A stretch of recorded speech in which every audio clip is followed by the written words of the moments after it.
اوكي مريم توب صدفة انا قلتو بهارنين جالة جتة دوغا حياتي ما صداد مالي يعني كما كجان راكو قبو صدفة توفينا كيسان نكوتو غافي ديبتي تاكناتي ما عرفت خلاص ايكا جالت ما جالت مامي هات انا اتلال خبانه تبسي كيسان تمام انا ما انت لو قصر ولا قد ملانو نرتي جالت مسانو ملانو نرتي السلام عليكم ورحمة الله وبركاته أكم جرتن هردو صدافي كبجمتو تكينيا فيا قبدني أكنا جي قبدنا بديك أبنا الحمد لله غافي كيسن را توري هدو توري دي فما نقودا نو جايبه التر ني توري وان توري فيس معلومات مجايني أكناتي إنو أرانتنا غافي تيسن ديبيسوف دفني جرا أنا في مسانو انتيا إن شاء الله غافي تيسن هدو guddoodha hanga dandeenyu sini deebisne hanga dandeenyu sini deebisne irra guddaanis gaafiin wal fakkaatti silatti wal fakkaatu deebisaa keessatti agartanii sinis warri gaafii wal fakkaatu nu gaafattan deebisaa ni argattan jennee abdii qabna ammas yoo dheertu taates marsaa lammaffatti deebina inshallah taakkanaati baga isiniin gee amata haariyaa jecha amanni haariyaa inshallah tafayyaa tariskii tamilkii nuufaa ta'u jecha Tuno gama saanunti yes gaafi deebisuuf qophootee jirti anis qophaa'eetiin jira gaafiin teessan hedduu babbareedduu inshallah ga dandeenyu ni deebisna amma duraan dursee obsinaan assalamu alaykum wa rahmatullahi wa barakatuh Fatiyaa fi Hayaat fayyuma qabdanii alhamdulillah fayyaa nagee qabna ayee akka jettee kunoo gaafiin tiyya gaafiin takka isiniin qabu sillameen keessa eenyutu bahar jaalataa jetti gaafiin obsinaan gaa isin lameen keessa eenyutu bahar jaalataa gaafiin nuti lameen gaafatte beekte kun shakkiin qabdu اكيد خانو nuti lameen ni jaaladha gaa eenyu jaalataa dirqama immoo deebisu jette durti gaanaa jaalataa maaliif anaatu abbaa manaa kiyya ka duraati amata dheeraa hojii turre amata abbaa ilmaan kiyyaati Hayaat ganaa jaalasa amma gana nagarre ايوه الجنة امام خلتها بني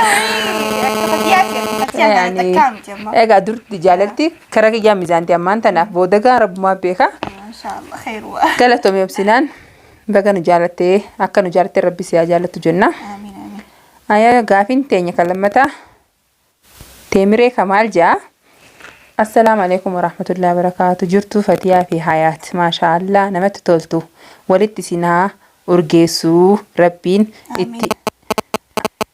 ربين ولدت سنا أرجيسو جتة آمين آمين آمين قالتومي وبلتيا أنا قافين كي تكفى فتيا إسد دلتي يوكم بيجكي إسا جتي قافين لما تا فتيا مالتو أكا حياة مسانو تيسيتو سي تيسيسي يعني أكا مسانو sitaatu maaltu isteensii jechuusiti gaafiin si obsinaan gaheettu gaafii hedduu gaafatte tana keessa gawaniin deebisuuf ani dhalattuu shawaati sabbataa magaalaa sabbataan daladde dhugaadhaa akka Hayaat masaanuu naataatu waan na teessise waan biraallee miti jaalaluma dhugaa jaalumaan akka isin masaanuu naataatu na goosise dirqamallee miti nama hedduu gaafate dirqiin baharsiyaa yamsiisee naan jechuu jirani dhugaa dirqillee miti dirqin hin jirtu akka tana fadhinnaa fiti ani gaa'ee waan abbaan mana kiyya jaalate duran dhaabbadhu jeetiin anis hayyame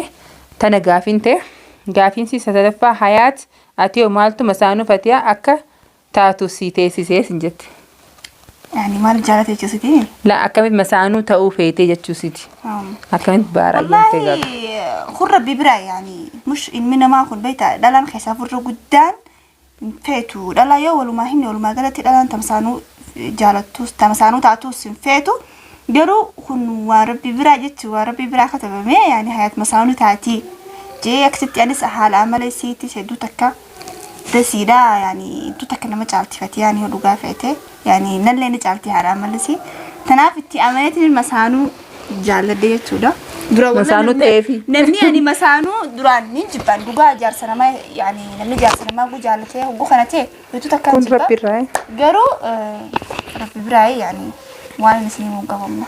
Hayyee gaafiin si kalamaffaa Hayaat abbaan mana kee inni duraa eessa jira? Dhugaani yani kan dhageetti amma Itoophiyaa jira. Hayyee akka jette ammas Hayaat osoo abbaan mana kee ka duraa abbaan ijoollee keetii Yemenitti deebi'ee si deeffadhaa jedhe akkam goota? Ay akkamitti taate haama. Gaafii dhabeete? Gaafii nate bombi doostee garuu taatu haamani nu maaliif nutiin kun nama adda bahe jechuudha. Yani taatu waan taam. Jaarti namaati ammas kalasatti. Ammas jaarti namaati. Keef kabitaati. Fatiyaa nyaata bahar jaalatu. Nyaata inni jaalatuu fi uffata inni jaalatu. Atis kan inni gisee uffatu jaalatu naaf himinaan jettee hayyee gaafiin teegaa garuu maaliif teemireedha. Dhugaadha bahar nyaata inni jaalatu nyaatuma akka nama hundattu nyaata biddeen fedha bahar. Biddeen kan nuti Oromoon biddeen jaalanna. Biddeen jaalata. Uffata inni uffatu bahar gaa hedduu huccuu urdii fedha. Urdii jechuun gaa kunoo akkuma kana nutis kanuma kaayannee dhufneerra. Asfara fedha. Asfara jedhanii afaan Arabaa urdiidha. Hedduu qalama urdii kana fedha. Anis gisee inni urdii san uffatu natti tola sinjaa. Hayyee gaafiin itti aanu Hayaati amma kun keeti Hayaat. Hayaat osoo bahar dahaba qarshii isa guddaa Fatiyaaf dahaba bitee bahar Fatiyaaf qarshii guddaan dahaba bitee si dhiisee maaltu si dhagayama? Wallahi yani yoo dhugaa feetan wallahi wanta kanatti hin dhaga'amne nu maaliif Fatiyaan na caalti ani tanaafitti namana waan ta'eef abbaa fedhe yoo waan bibiraan dubbatee sin amanu inni maaliif Fatiyaan na caalti haadha mana isaati na dura jirti jaalallee isaati duraati. Saniifuu yoo qabeenyi inni qabu hundaan qarshii waan inni qabu hundaan yoo isii bite ani wanta kanatti hin dhaga'amu gammachuu malee wallahi tifi kanaan waan biraatti akka hin dhaga'u. Gaafiin itti aanu Muraad Tubja. Assalaamu alaikum warahmatullahi wabarakatuh. Fatiyaa baay'een si jaalanna. Galatoomi Muraad. Akkana jaalattee rabbi si haa jaalatu. Gaafiin takkaffaa gaafiin Hayaatii irraa qabaa jira. Hayaat maaliif Fatiyaa irraa fagaachuu feetaa? Irraa hin fagaatin wajji jiraadhaa. Fatiyaan baay'ee si jaalatti. Lammata Hayaat Fatiyaa kabaji isiin hundinuu wajji umrii dheeradhaa jira. Galatoomi bulasiyyaa garuu guufarraa fagaatin jiru maali manarraa himu? Tanas himin hima. Namni wal jaalate akka farata hullee obboleeyyiillee maaliif hin taane obboleeyyiin haala takkaa maaliif garaa takkaa keessaa maaliif hin taane wal bira jiraachuus hin ta'u namni wal jaalatu shayxaanii nama seenaa nama wal jaalatu jidduu dalagaan isaa maali nama wal jaalatu adda baasuudha. Saniifuu ani ammallee hedduu takka irraan fagaanne Fatiyaa isiin as jirti mana kana ani gubbaa isiitiin gara jechuudha. Irraan fagaanne jechuudha. Waluma gubbaa jirra. Kalamada ammoo hedduu takka Fatiyaa kabajii. Kaje kabajaan isin nabira Fatiyaa waan isin jee isin ibsu isin qabu waan isin midaalu qabu jechuudha kabajaasi. Akkasiiti hayyee galatoomi Muraad. Galatoomi. Hayyee siifan Tubjaa kunis amma gaafii kattee anu assalaamu alaikum warahmatullahi wabarakatuh. Galatoomi waan carraa kana nuuf kennitani Fatiyaa qaalitii. Ayyaatis galatoomi siifan Tub. Gaafiin kiyya takkaffaa jetti. Fatiyaa bahariin eessa wal bartanii? Gaafiin lammaffaa Yemen karaa kamiin deemtee? Gaafiin sadaffaa ati warra keetii meeqaffaadha? Karaa kamiin deemtee? Hayyee gaanaa fi baarbakkee wal barree asuma wal barree Yemenuma keessatti wal barree nasiibuma waliin nu fidee akkanaati ani gaa akkatti wal baran gaa rabbumaatu beekaa naaf innis akkatti wal barree noo Yemen keessatti anaa xalaba bahee amata lama dalagee xalaba irraa bahee nasiiba olaa garree akkasitti wal barree jechuudha. Akkanaatti gaafiin lammaffaa Yemen karaa kamiin deemte? Ani Yemen xayyaaraan hin dhufe xalabaan hin dhufe. Gaafiin sadaffaati warra keetiif meeqaffaadha? Ani warra kiyyaaf sadaffaadha. Obboleeyyan dhiiraa lamaa fi anaa jechuudha. Ani warra keenyaaf quxusuudha jechuun. Jattiin xiqqoo.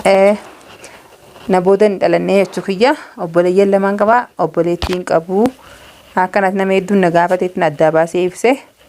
Akkasitti galatoomii siifan ammas hayaatiif dabarte. Hayaataati abbaa mana kee waliin dubbattee beektaa? Ammamu. Hayaat jaarsa kee ka duraanii ni kaasaa sirraa buusee hedduun si jaalannaa jabaadhu Fatiyaa qaalii tiyya. Hayaat atiyoo ammoo hinaafa laash godhi jette. Hayaat amma gaafiinsi si galee hayaat abbaa mana kee wal dubbistee beektaa?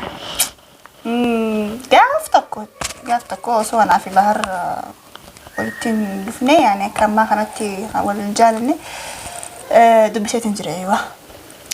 Taaksiitii kan lammaffaa maali? Kan lammaffaa hayaataati. Hayaat jaarsa kee ka duraanii ni kaasirraa buusee jiraayii jettu. Silaayoon haan hin jiraanne islaami kaan jiraate akkamitti anaa fi bahar wal fuuna mee? Aywa achirraa isinii galu. Bitaddu. Hayyee si deebiin na fakkaata sifantu. Kattiyaanu gaafiin Hamdii binti Islaam jetti.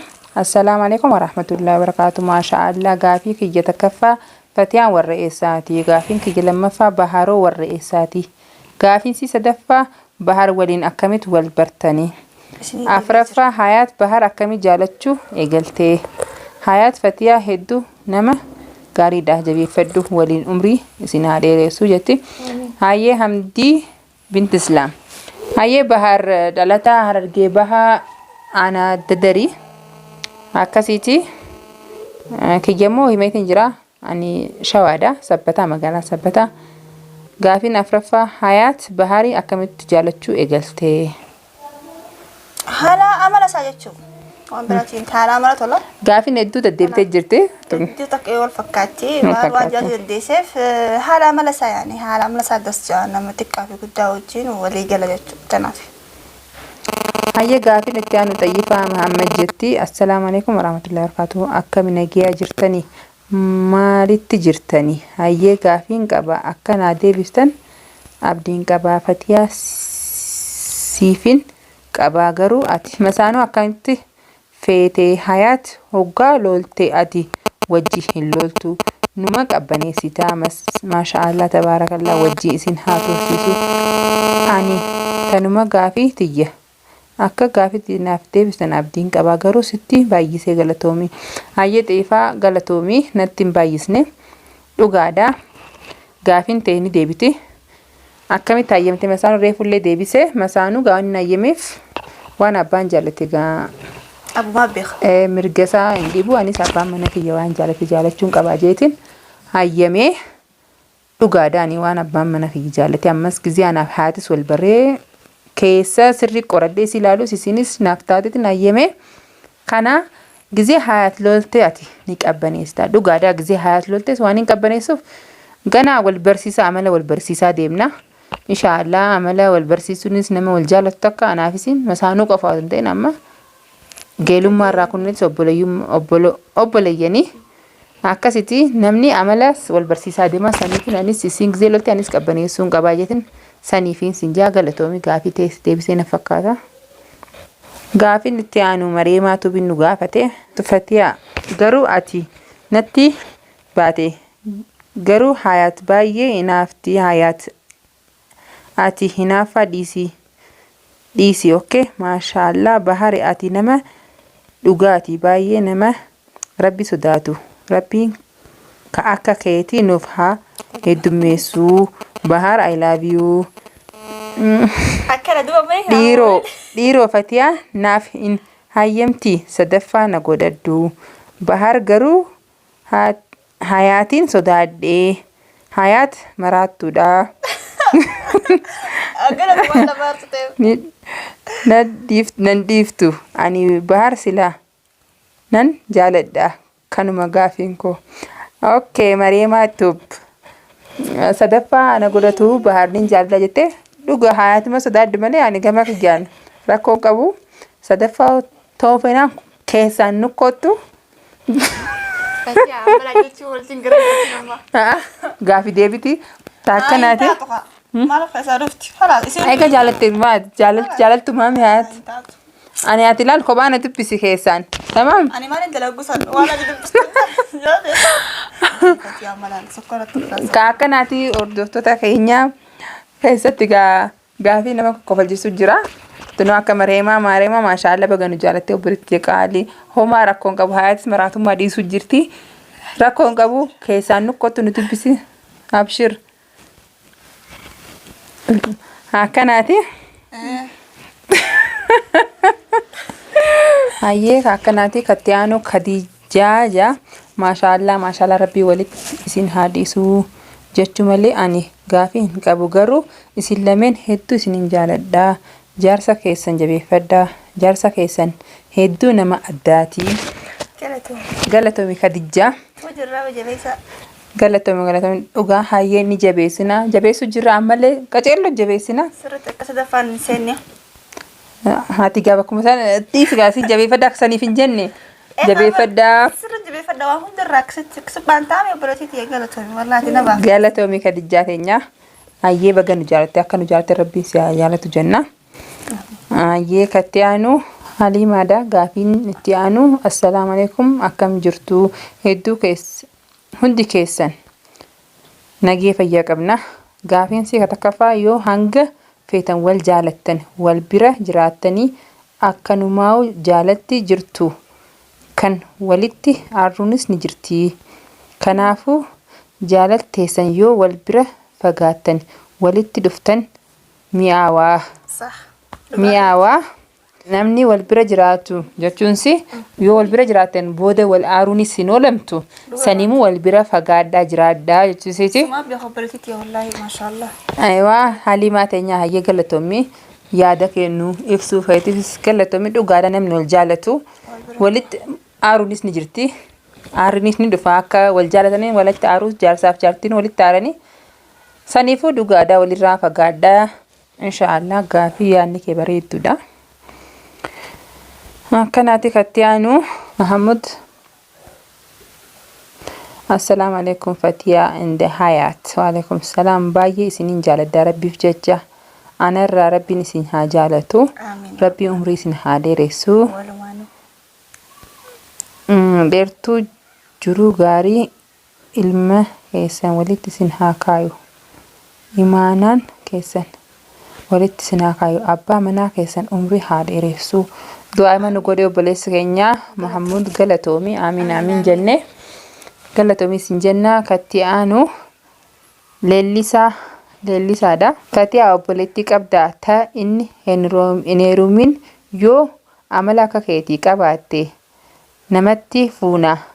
Kanatti ansinee waan ani jedhu rabbi umrii dheertuu riskii bal'oo jaalala dhuma hin qabne isin haa kennu.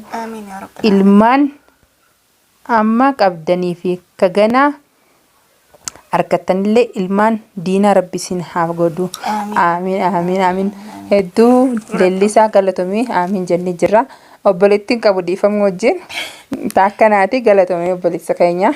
Ati umrii rabbi si haa dheeressu. Hayyee Kattiyaanuu assalaamu alaikum maashaallah Kattiyaa ati nama gaariidha. Gaafiin kiyya takkaffaa ati maaliif bahar fuusifta? Lammaffaa ati warra eessaati? Baharu warra eessaati? Gaafii tana deebiseetiin jira. Hayyee akkanaati galatoomii. Hayyee Kattiyaanuu gaafii guutuu Sheek Kamaal jaa duraan dursee assalaamu alaikum warahmatullahi wabarakatuh. Wa alaikum salaam warahmatullahi wabarakatuh. Isiniin jedha achi booda karaa gaafii tiyyaa isinii achi darba. Hayaat maaliif jaarsa namaa laallatte? Garuu baga laallatte. Maaliif akka Fatiyaa maaliif Fatiyaa hin jaalanne? Kana gaafiin koo. Ayyo obboleessa guutuu maali? Guutuu Sheek Kamaal jaa akkasin jee duraan laal maaliif jaarsa namaa laallatte jee ammas baga laallatte sin jee laal. Bar deebisaa isin wachiif deebisee bar egaa baga jetti bar fiideeffattee jirta garuu jaarsa namaa maaliif jaalatte kana namni beektaa qadara isaan beeku. Rabbumaa si qadara kee kana si haa jaarsa namaati sheekaa maarree rabbumaa si haa waan heerumtuuf waan dhiiftuuf saniifuu kun rabbi biraayi ana biraayi miti. Kalammadaa ani Fatiyaa ni jaaladha maaliif hin jaalanne takkaa jibbee jee keessa keessaa laafuun beektan kaayyuu maatii biti. قالت مبرسخية وان قالت Tattiyaanus yaa deebisi. Fatiyaa akka isin si jaalatu maaliif hin jaalanne? دبسة Hayyee gaafiin Tattiyaanu Iftuu Ahmed jedhamti. Assalaamu alaikum warahmatullahi wabarakatuh. Wa alaikum salaam warahmatullahi wabarakatuh. Okay, ani gaafiin tiyya Fatiyaa fi ifi maal sirraa dhabeeti bahar fuusiste. Dhalaan ammaa ilkee adii si garsiiste sirraa dalaydi. Ati garuu fayyaalessa wallaahi Fatiyaa haayee eega jettee garuu waan hin godhan hin jiru malee hayaatiif gaafii tiyya ati waan hunda hundatti hin aarin maaliif yoo jette bahar ka jaarsa namaa ta'e ni beeyta tanaafuu xiqqoo qabbanaawe hayyee garuu atu deebistee maal godhani waan godhan hin jiru dhugaadha akkanaati gaafiin tahaati hafe تا حياة جار سلامتي مالي waa heeroo hunda maaliif aartaa والله يا دو قافة داوتو تخينيا وقوفة كنيا ني برانجي رد دلجا انا قبان قمتا كوان اني فين رد دلجا سين ناسخا دركا مخا وان اتي فين تا قونا مني سينجي اكاو تناري نيجا مدى قوسن اكاسي كيسافو فتيا في ني انا داو جران فتيا نس نين فوسيسا اني نستكنا fuudha جنا eega takka eegalee hin dhaabuudha inni ايجا beekte تكجل قبي خلاص انا قوسن مالين جالي نين فارساري اكبا تولي قوسن بلبلون قوري سرت ربنا قبنا يسوالي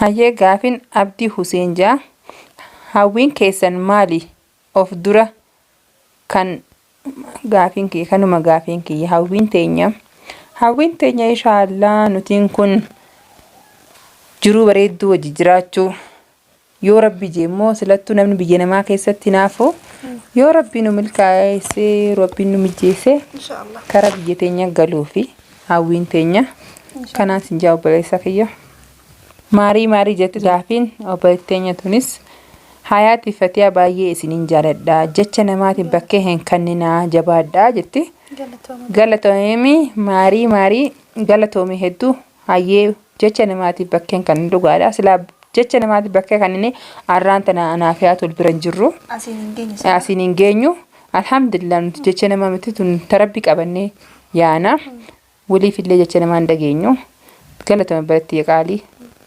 jiraaddu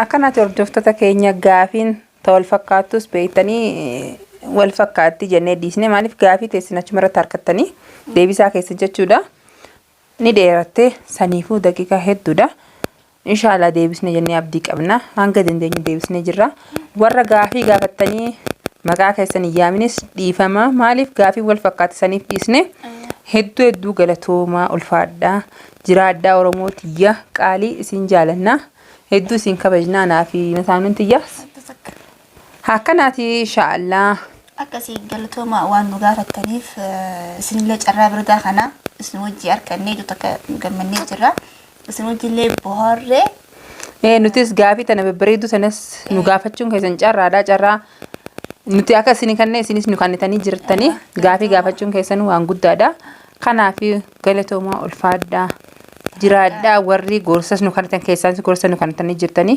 hedduu galatoomaa gorsa keessanillee itti dalayna du'aa illee nu gootanii aamin jennee jirra inshaallah nuti rabbiin nu haa qaceelchu rabbiin nu haa laaffisu akkanaati inshaallah jaalaleen dhumne rabbiin nu haa kennu hedduu nu galatoomaa jiraadhaa ulfaadhaa assalamu alaikum warahmatullahi wabarakatuh